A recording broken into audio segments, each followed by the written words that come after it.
pada dasarnya memang perusahaan ini secepatnya harus menerima data-data yang sudah mempunyai registrasi lahan.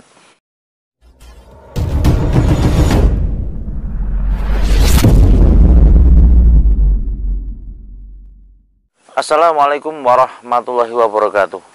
Untuk tanaman porang yang saat ini itu sudah dorman, dan pada tahun ini juga mungkin belum ada yang bisa distribusi barang ke pabrik, karena pabrik memang statusnya saat ini belum buka.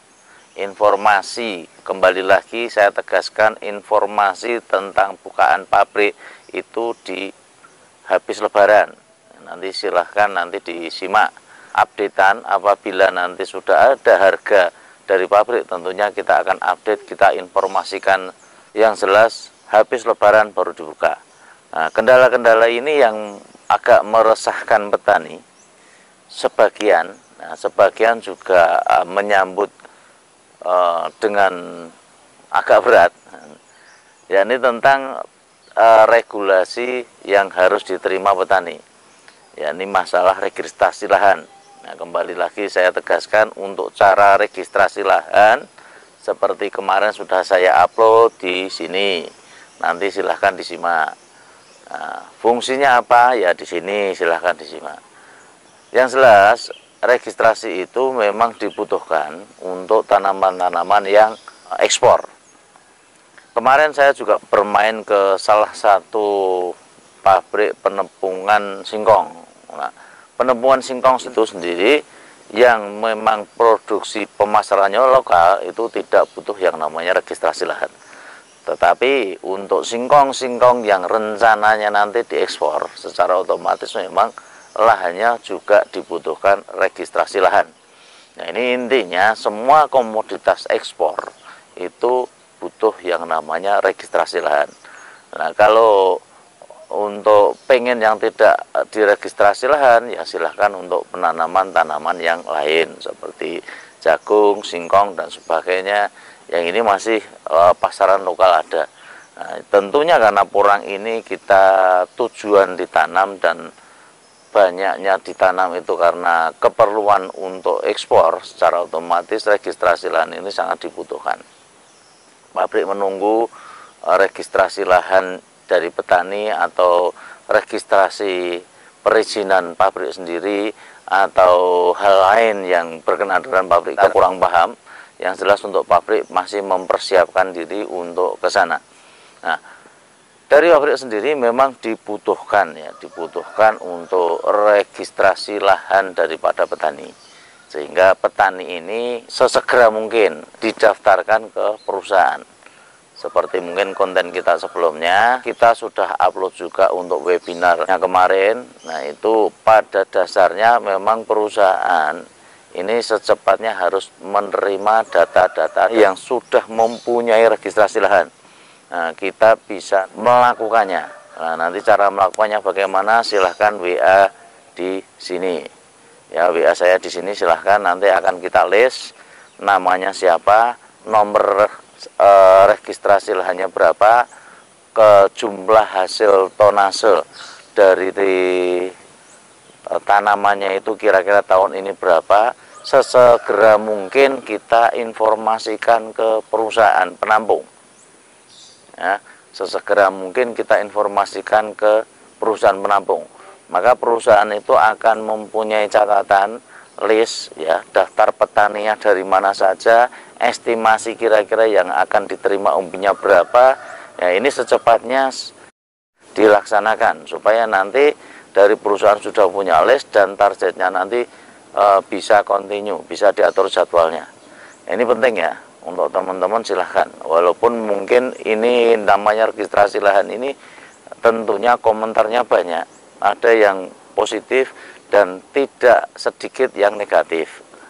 Nah, ini monggo kita serahkan yang kepada teman-teman semua yang melihat ini mau disikapi bagaimana. Intinya ya, kalau tidak ada registrasi lahan, kemarin yang kita dengar ya, perusahaan tidak mau terima. Nah, ini mau nggak mau kan kita urus registrasi lahan. Nah, tanpa registrasi lahan sendiri secara otomatis kita tidak bisa suplai ke perusahaan. Ini yang disampaikan salah satu perusahaan.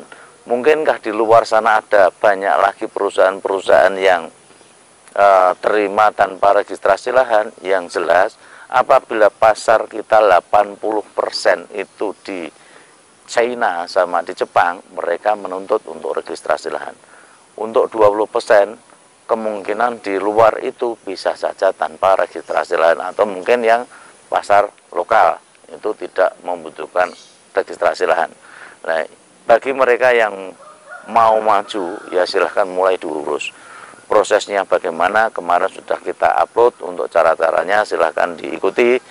Yang jelas kalau sudah ada yang namanya nomor dari registrasi lahan itu sendiri, sudah muncul suratnya, sudah muncul estimasi hasilnya, segera semuanya dilaporkan ke perusahaan biar jadi di list. Nanti kalau mengalami kesulitan silahkan WA kita di sini. Ya, itu untuk guidance untuk distribusi umbi ya, yang dari sini ke pabrik. Yang jelas untuk harga ini kembali lagi belum ada patokan harga persis keluarnya bagaimana dari pabrik. Banyak di luar harga-harga itu masih miring ya. Ada harga-harga, tentunya harga-harga itu yang akan membuat ialah spekulan-spekulan yang kadang justru malah akan melemahkan dari semangat para petani. Ya, nanti kerepotan lah untuk ngapain harus registrasi lahan kah dan sebagainya, sehingga diturunkan mentalnya petani supaya bisa menjual umbi nanti dengan murah. Kemungkinan aja di situ. Ya, yang kedua nih mungkin mempunyai lahan sendiri yang sudah terregistrasi dan mereka akan mendistribusikan barangnya nanti di pabrik dengan harga yang cukup lumayan tinggi. Karena apa? Patokan untuk guidance harga yang jelas. Kalau saya melihat kita tidak berani berbicara tahun ini harganya berapa. Yang jelas untuk kita melihat dari beberapa aspek yang ada, karena adanya kur dari pemerintah juga tentang pinjaman kemarin ke tanaman porang, ya, kemungkinan pemerintah pun tidak akan ambil diam dengan adanya harga ini, karena mau nggak mau duitnya pemerintah yang dipinjamkan ke masyarakatnya, otomatis masyarakatnya harus mampu mengembalikan. Secara otomatis angka harganya berapa ya, paling tidak menurut pandangan saya sendiri, untuk harga itu harus minimalnya di angka 5.000. Nah, kalau di bawah 5.000 ya pastinya tengkulak. Karena kemarin saya juga dihubungi yang dari Surabaya minta harga 3.500, ada yang minta harga 4.000 siap tampung dan sebagainya. Ya kita sabar dulu aja, karena untuk pabrik masih dibenahi dan umbi kita masih juga aman di lahan. Yang jelas untuk saat ini yang tidak aman itu karena kita mendekati Lebaran. Nah, ini butuh uang jajan, butuh operasional yang lumayan tinggi. Cuman untuk petani saya harapkan nanti masih bersabar, jangan terprovokasi dengan adanya isu-isu yang ada di lapangan yang kadang sering sekali melemahkan mental untuk para petani. Ya. Estimasi harga yang mungkin saya perkirakan itu mengacu pada adanya pinjaman pemerintah dengan kur. Nah, secara otomatis tidak mungkin. Kalau kemarin saya selalu bilang dulu di konten awal, nah, kalau harga itu terlalu rendah, ini yang berbahaya justru malah bukan petani tapi pabrik. Kenapa? Karena tidak mungkin petani itu akan mau menanam lagi. Nah, pabrik ini juga terancam untuk tutup karena tidak adanya bahan baku. Secara otomatis ya pabriknya akan tutup dengan sendirinya. Untuk menjaga itu sendiri, kestabilan harga ini akan selalu dijaga, di mana harus ada titik tertentu yang menentukan masalah harga itu bagaimana. Nah, ini yang pandangan kita ke depan. Mudah-mudahan setelah Lebaran nanti harga sudah benar-benar muncul dan sesuai dengan harapan kita. Mudah-mudahan untuk harga tidak terlalu rendah dan cenderung untuk naik lebih tinggi.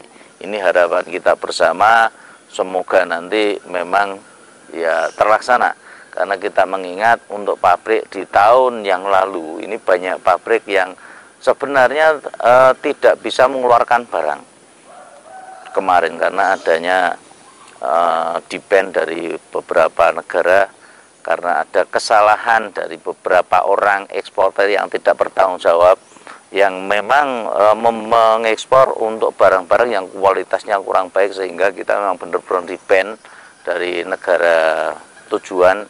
Dan kita sudah dibantu banyak dari pemerintah untuk membuka link. Nah, kalau di sini ada teman-teman yang menyatakan ini orang pemerintah atau ini orang pabrik, ya kita bukan orang pemerintah, kita bukan orang pabrik, saya petani. Yang jelas kita melihat secara objektif ya, objektif bagaimana regulasi ini bisa berjalan. Kalau petani toh ya tidak mungkin kita bisa berhubungan dengan diplomat negara tetangga sana.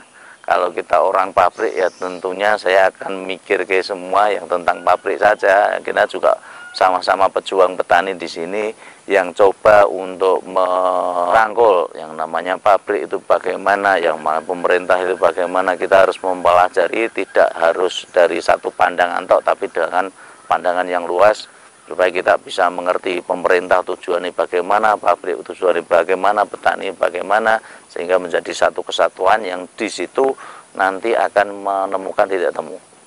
Nah, mudah-mudahan informasi ini bermanfaat. Mungkin dari saya cukup ini dulu. Terima kasih.